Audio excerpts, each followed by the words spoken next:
Welcome to American Medicine Today. I'm Kimberly Bonati alongside Ethan Youker and world-renowned orthopedic surgeon Dr. Alfred Bonati. We have a lot to cover, so we'll get right to it. A new book is already generating significant buzz for its compassionate, science-based approach to balancing insulin, losing weight, and improving overall health.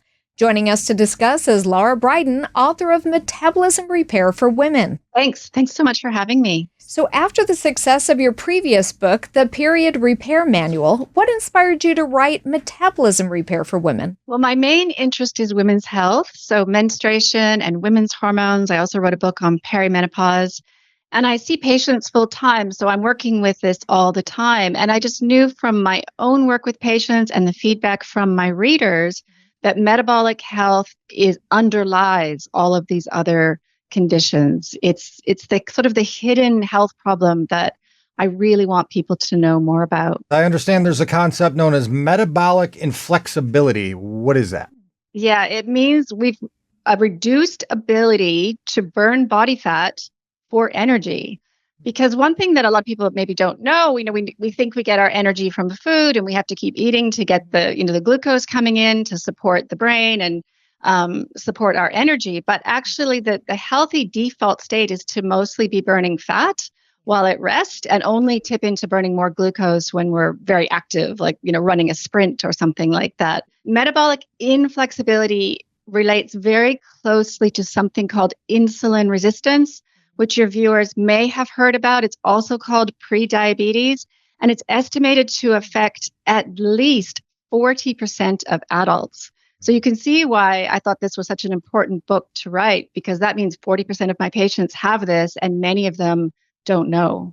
So how is insulin resistance differing in women from men? Do they have an easier time? It's a really good question. When we're in our reproductive years, so when we're younger, before menopause, women do have a metabolic advantage. That comes from estrogen. Estrogen is insulin sensitizing, so it does help to shelter us from some degree. Unfortunately, some types of hormonal birth control can negate that protective effect. And then with perimenopause and menopause, we lose that metabolic advantage. And that's why a lot of women notice one of the main symptoms of insulin resistance is a thickening around the waist, specifically. Fat gain, weight gain is actually a symptom of metabolic inflexibility and insulin resistance. And it's specifically weight gain around the middle, this sort of hard weight gain right under the rib cage. A lot of my patients describe that happening to them, especially in their 40s.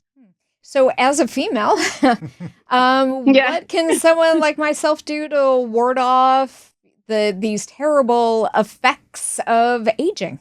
Yeah, so the book, Metabolism Repair for Women, offers a number of different strategies, obviously, while acknowledging that different things work for different people. So the book is a troubleshooting manual to try to understand, what is standing between people and optimal metabolic health. And sometimes the most common one is ultra-processed food. You may have had other guests talking about the problems with ultra-processed food and how scientists think this is damaging our metabolic health at quite a deep level. So sheltering from vegetable oil or seed oil, sugar, ultra-processed food is important for a lot of people. But beyond that, some people are already doing that and still having problems. So then other metabolic obstacles might be looking at the medication they're taking. I mentioned hormonal birth control. Fixing a thyroid problem. This is another thing that affects women more than men, is women are more prone to a common thyroid condition called Hashimoto's. Certainly some of your viewers probably know about that or have heard about that. So I have a big section on that. I also talk about the importance of digestion health and microbiome and some of the science around how that has a profound effect on metabolic health. What are some of the parallels between the genders, the sexes? Well, actually, the feedback I've had so far is a lot of men have women in their lives. So they're like, oh, okay, this is affecting my wife. This is affecting my daughter.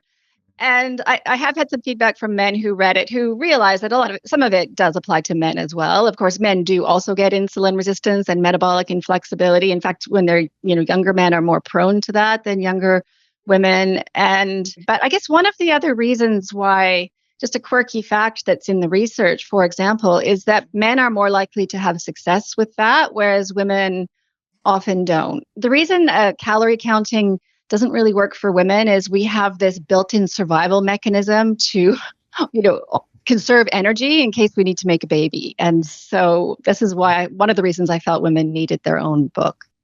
I want to hear more about this 10-step plan that you have. So the 10-step plan basically is, read through the obstacles, decide which apply to you, pick one or two of the most high priority, easy ones in someone's case. And that might include taking supplements. I do talk about some of the supplements that can help with metabolic health, trying that for a few weeks, and then checking in, not with the weight on the scale, but what I call satiety and zest. Satiety means feeling satisfied between meals, not needing to snack, not looking for food all the time, waiting for that to kick in. And then assessing, did that work? Do I need to try something else? Step 10 is probably the trickiest one for a lot of people. Step 10 is to not give up, to not think, okay, well, that didn't work. I've tried yet another thing and that didn't work, but to actually understand that giving the body, giving the metabolism what it needs is always going to work in the long term. You just have to, keep troubleshooting until you find the one that unlocks metabolic health. Okay, so I'm interested to know maybe just a couple of the supplements that will help with metabolism. Number one is magnesium, which you might have had that on your show before. Magnesium is very popular. I call it the natural metformin. There's an amino acid taurine, which pairs very well with magnesium, supports metabolism in similar ways. There's a supplement called inositol, which your viewers may have heard about. It's used a lot for polycystic ovary syndrome or PCOS, and then choline, and then another amino acid called glycine. And one of the reasons I like these nutrients is they're inexpensive. You can buy any brand. Well, thank you so much for being on the program. Lara Briden, author of Metabolism Repair for Women. Thank you so much for discussing an important topic for all of us. Thanks for having me. Take great care. Stay tuned. We'll have more after the break. You are watching American Medicine Today.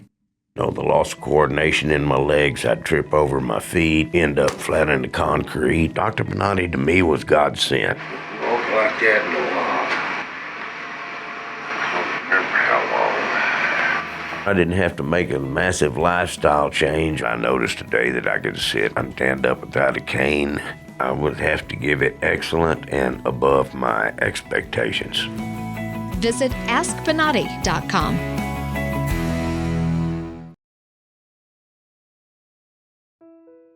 Nestled quietly among the citrus groves in the middle of Florida is the city of Auburndale. This is where we met father, grandfather, Navy veteran, and former Bonati Spine Institute surgical guest, John. I served in the Navy for 6 years, and then I also worked in the Navy yards. And some of these old valves that we used to have to take out of the steam systems or what have you to repair, well, they would weigh 80, 90 pounds. You just tie a rope, throw it over your shoulder, bend over, and haul it up a ladder or whatever you had to do to get it off the boat. Moved to Florida shortly after that because they closed our Navy yard in Charleston. So we ended up down here in Central Florida, started an air conditioning heating business. One morning I woke up and could not reach my shoes. I couldn't get to my feet. My wife had to tie my shoes to get me ready to go to work. Initially the pain was just in my low back. The pain began to radiate down my left leg, which was a new experience for me. It's like an electrical shock that wants to hit you in the knees. Over a period of another year or so, it went all the way down to my foot. Then I was having the electrical shocks in the knees, in the foot, and then the bottom of the foot stayed nice and numb. So I went to a chiropractor and they did all the spinal manipulations. I saw him for about a year and it didn't make much of a difference. It helped, but it didn't make much of a difference. And continued to see the chiropractor, added on a massage therapist, even researched and did a year's worth of vertebral axial decompression, VAX-D. We tried the opioids, hydrocodone, oxycodone, none of that stuff really did anything. Everything helps a little bit. I owned every brace. I still have drawers full of braces. They don't really do anything, but it was basically just holding me off until I got with a surgeon, which I eventually did. Met a very fine fellow here in the Winter Haven area. He showed me this amazing contraption he was going to install in my back. Lots of shiny parts and pieces, and it scared me to death. In a state of panic and in a state of extreme pain, I sat at a computer in 2006 and I started researching spine remedies. I didn't realize all the different things that were available worldwide for spine repairs, but There's a lot of really wacky stuff out there. I ran across a site for the Bonati Institute. They had some videos and things. I thought, okay. So I started watching the Bonati videos. I read every word on every page. It just all made sense. It just made perfect sense. So I made a phone call. Spoke to a lovely lady on the end of the line, and she said, well, if you just send us a copy of your MRIs, we can review those and have a surgeon call you the next day. I did get a phone call, and they said, yeah, I was a very likely candidate for the minimally invasive surgery, so we made an appointment. Upon arriving at the Bonati Spine Institute, surgical guests are provided a physical exam and, if needed, updated x-rays and MRIs at the state-of-the-art on-campus imaging center. Saw a surgeon within an hour after arriving at the institute, and then he explained where my pain was, what it probably felt like, what the cause of it was, showed me everything on the MRIs. The exclusive Bonati Spine Procedures utilize conscious IV sedation, where the surgical guest remains awake and communicating with the surgeon, ensuring the source of their pain is eliminated. You think that being awakened in surgery somehow would be creepy and weird. It's not creepy or weird. Basically, they're just asking you to say one of three words, back, leg, groin. And if you don't have to report any pain in any of those areas, well, then you're probably finished. In recovery, when you had a little juice, you get your clothes back on, when you walk without pain, it's an amazing feeling. 45 minutes of walking, that's all they're asking you to do. Not only can you do it, you feel really good about it. And it's not even exciting to show your scars to anybody, they're almost invisible. I'm able to do the things that I had to give up before. I play music. Guitars are heavy. After about an hour, having one of those hang around your neck, you wear down pretty bad. Not a problem anymore. The surgeries were great. I am, like I say, zero pain. I move better than probably most of the people that I work around and work with. I think I feel younger. Well, if you love pain, do what you're doing. If you're tired of it, give these people a call. They'll help you out. When somebody takes away the worst thing out of your life and gives you your life back, that's a beautiful, beautiful experience. To see more stories of recovery just like this, search for the Bonati Spine Institute on YouTube, Rumble, Apple's App Store, Google's Play Store, Roku, and Amazon's Fire TV. Welcome to American Medicine Today. I'm Kimberly Bonati alongside Dr. Bonati, and we're going to be tackling the common drugs used to extend human life. So, Dr. Bonati, what's on the horizon? Seems to be that the scientists are more and more and more involved in trying to prolong the lifespan. And to do that, they went back to see what source of energy is the cause of producing life. Billions of years ago, there exists a bacteria that is being called mitochondria. That bacteria by itself was fragile and needed support. And to get that support, that bacteria enter a bigger cell and become a symbiotic mechanism between both. One will give energy to that cell, and the other one will give shelter and food to the mitochondria. So the mitochondria is nothing more than a very microscopic type of a machinery that transforms the sugar in energy. All right. That transformation of the sugar of energy is what the cells need. Imagine a candle. If you burn the candle too fast, the candle disappears. Right. So if you put too much energy, the lifespan of the person becomes then shorter. What they need to do is they need to burn the candle slowly.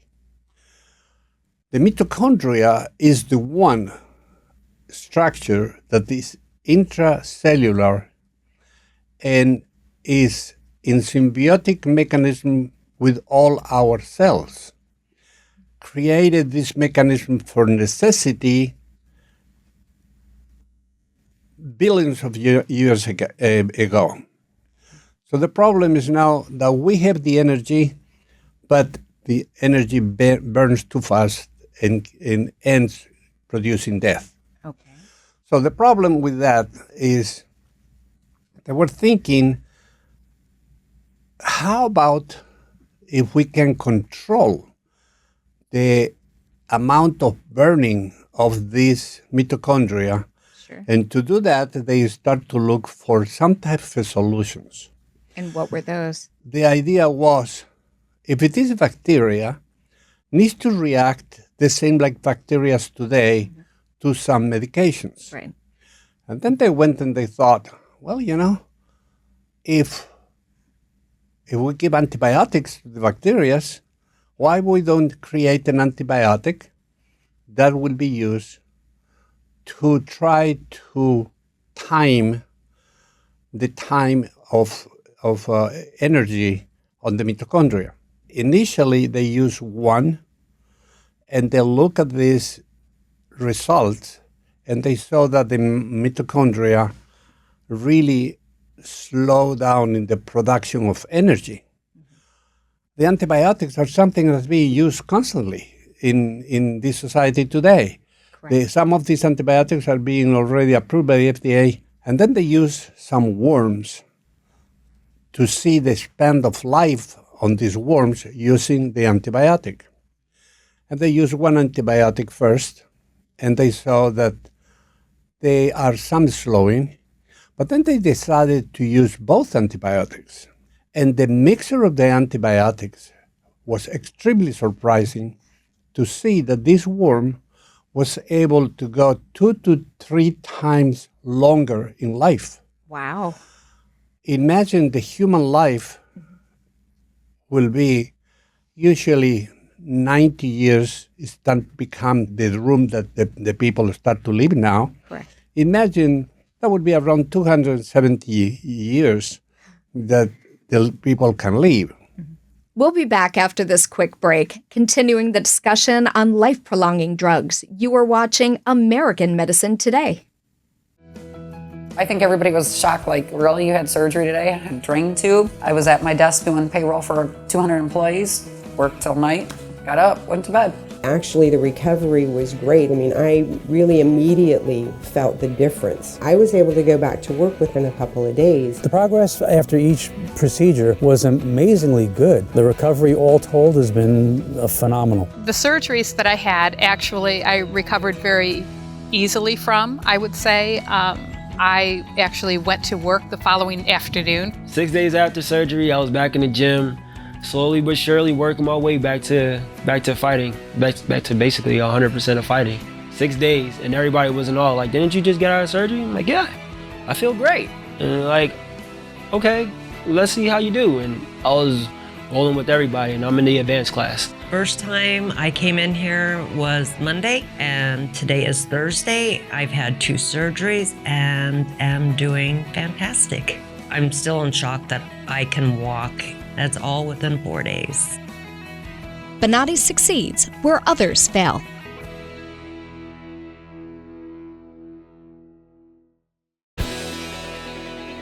Welcome back to American Medicine Today. We're continuing the discussion about life-prolonging drugs. The industry always says you shouldn't take antibiotics for long extended periods of time because it can ruin the microbiome. So is this something in small doses, or it's such a low dose of the two that you can take it daily? That is the problem that they are trying to resolve. They have 2 things. One is the use of the antibiotic will create some type of becoming accustomed. The antibiotic will become less effective and will not be used later. Or otherwise, they will create some damage on the intestinal flora and will kill our flora that we need. Because of those 2 points, the decision was we cannot use the antibiotics, but we are going to develop a formula that is not an antibiotic, but is with the same type of qualities of action as an antibiotic. And they are developing some molecules that they are producing that type, and they are going to mix that with some type of probiotics. So it's going to be a system not only to protect the flora, but at the same time to use this new product to try to reduce the burning activity of the mitochondria. Now the mitochondria is not going to be damaged. Will continue producing the energy, but will be something like when you lower the dial of a radio, so the sound will be less. That is what they are doing. Well, we'll just have to keep a watchful eye on that because it sounds like something straight out of a sci-fi novel. Thank you for watching American Medicine Today, and make sure you check us out anytime on your favorite streaming apps, keyword AMT. If you have any comments or questions, contact us at the numbers below. Or you can tweet at Dr. Bonati using the hashtag American Medicine Today or hashtag AMT. We would like to hear from you.